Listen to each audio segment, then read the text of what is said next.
श्री गोकुल नाथ की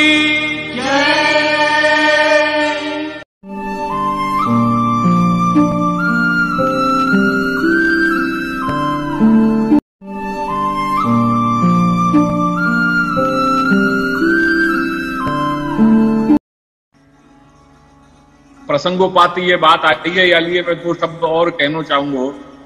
अपने घर के लिए, अपने घर की अखंडता के लिए, अपने घर की अस्मिता के लिए, अपने घर की अनन्यता बनी रहे, अपने गुरु घर की टेक बनी रहे, या लिए ये बात विशेष रूप से ख्याल रखियो। मैं अपने समस्त श्री गोकुलेश चरण शरण अनुरागी सेवक वैष्णवन को ये ध्यान में लाना चाह रहे हूं।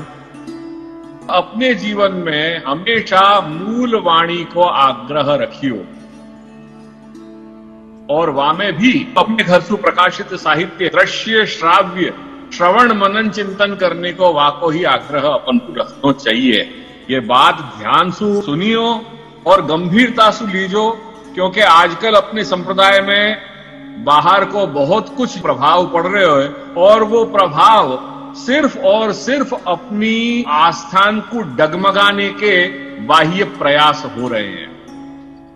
चलिए मैं तो यही स्पष्ट रूप से कह रहे हूं, पुष्टि मार्ग के नाम पे जो मटेरियल, जो क्लिपिंग्स बाहर की सर्व सामान्य लोगन की, सभी देवी देवताओं की, और आजकल अपन हर एक दूसरे को जो आया वो फॉरवर्ड कर दें, पहले तो वहां पे कंट्रोल आना बहुत जरूरी है।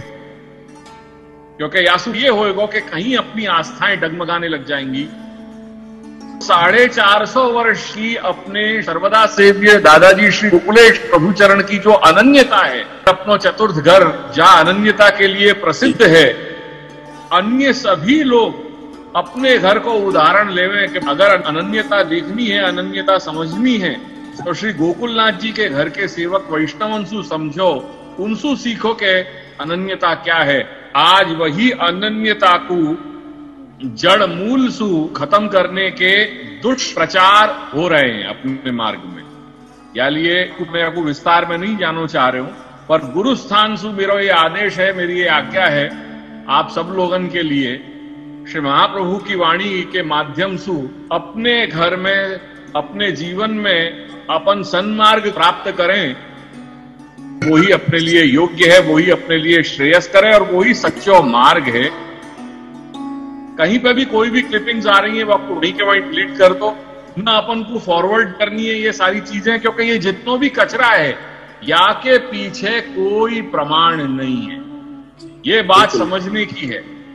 प्रमाण क्या है? अपने लिए मूलभूत श्री महाप्रभु की वाणी, उभय प्रभुचरण की वाणी, सप्ताचार्यन की वाणी, और वो वाणी भी श्री दादाजी ने जो अपन को मार्ग बताया है, वाके आधार से ये सब चीज समझनी है अपन। ये बात स्पष्ट है, या में विवाद को कोई प्रश्न ही नहीं। बस अपन को अपने मार्ग चलना है, हमको अपने जीवन में क्या करना है वही याद रखना है। बाहर क्या हो रहे हो वो अपने दृष्टि में नहीं लाएंगे तो जीवन में सन्मार्ग पे अपन बने रहेंगे। बस ये बात थी। अस्तु, अब फिर मैं अपने विषय पे आ जाऊं। तो यहाँ पे प्राकट्य प्रयोजन की बात कही जा रही है। श्री यमुनाष्टक में श्री गोसाई बाबा ये आज्ञा कर रहे हैं कि ये तीनों में समान धर्मत्व रहो भयो है।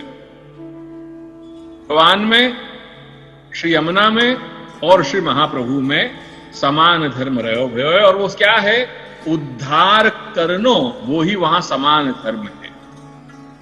प्रभु को प्राकट्य यही प्रयोजन सु भयो, श्री यमुना को प्राकट्य वो भी यही प्रयोजन सु भयो, और श्री महाप्रभु को प्राकट्य को भी यही प्रयोजन है, दैवी जीवन को उद्धार करनो। ये मार्ग दैवी जीवन के लिए प्रकट कियो है। ये समान धर्म को अपन को समझना जरूरी है।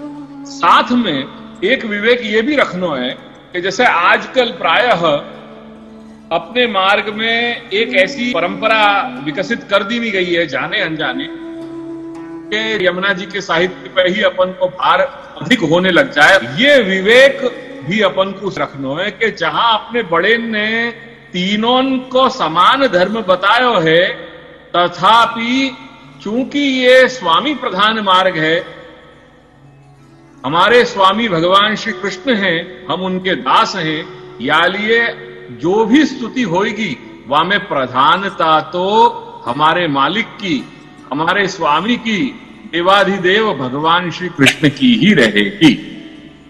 ये कहने के पीछे को भाव ये है कि जब भी हम लोग कहीं मिलें, जब मिलकर के सत्संग करने लग जाएं, या कभी कहीं कोई समारोह हो वहां में इकट्ठे होने लग जाएं, या हरि दिवस को सत्संग हो वहां में बैठे, तो जाने अनजाने अपने मानस पटल में ये बात बैठ गई है, चलो यमुनाष्टक करिए। अब तो जब देखो, जब यमुनाष्टक को अपन पाठ करने लग जाएं, यमुनाष्टपदी करने लग जाएं, यमुना जी के 41 पद करने लग जाएं, समझियो कि या को कोई मैं विरोध नहीं कर रहे हूं, क्योंकि अपने मार्ग में भगवत प्राप्ति श्री यमुना मां के द्वारा ही बताई गई है। तो ये कहने को तात्पर्य नहीं, पर विवेक क्या है अपने घर को,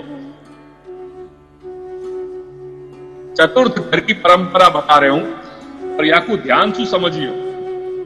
सर्वप्रथम अपने घर में अपन श्री महाप्रभु की स्तुति कर रहे हैं, उसके बाद हम प्रभु चरण की स्तुति कर रहे हैं, सर्वदा सेव्य दादाजी श्री गोकुलेश प्रभु चरण की स्तुति कर रहे हैं, क्योंकि हम ये मान रहे हैं, हमारी आस्था है, हमारा विश्वास है कि ये आराध्य स्वरूपन की स्तुति करने के बाद ही हमारे अंदर श्री यमुना मां की स्तुति करने की योग्यता आ रही है।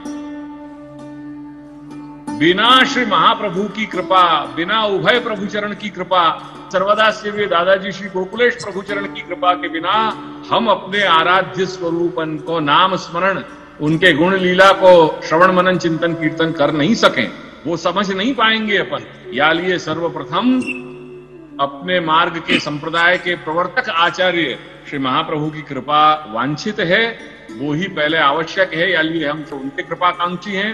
तत्पश्चात उनकी जब स्तुति कर रहे हैं, तब जाकर के हमारे अंदर कहीं श्री यमुना मां की प्रार्थना या उनकी स्तुति करने की योग्यता आ रही है। और जब यमुना मां की हम स्तुति कर लेंगे, अब श्री प्रभु की, भगवान श्री कृष्ण की स्तुति कर पाएंगे।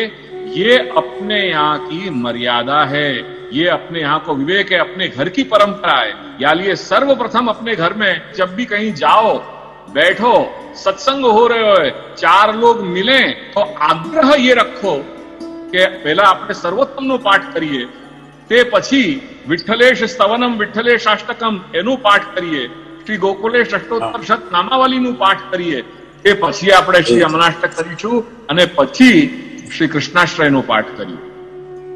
ये अपने यहाँ की परंपरा है, जो अपन को विशेष ख्याल में लेनी चाहिए। तो ये जो समान धर्म की मैंने बात बताई, यद्यपि तीनों भगवत स्वरूपन में समान धर्मत्व रहो भयो है, श्री महाप्रभु में, श्री यमुना जी में और श्री ठाकुर जी में, तो ये समान धर्मत्व के कारण जो कॉरोलरी है, वो कॉरोलरी में कहीं भूल मत कर बैठी हो, कहीं ऐसा नहीं हो कि दशरा मशरा हो जाए। सर्वप्रथम श्री महाप्रभु की स्तुति, वो स्तुति करेंगे तो हमारे अंदर श्री यमुना मां की स्तुति करने की योग्यता आएगी, और श्री यमुना मां की स्तुति करेंगे तो हमारे अंदर श्री प्रभु की स्तुति करने की योग्यता आएगी। तो याकू कभी भूलियो मत, ये अपने घर की एक विशेष परंपरा है।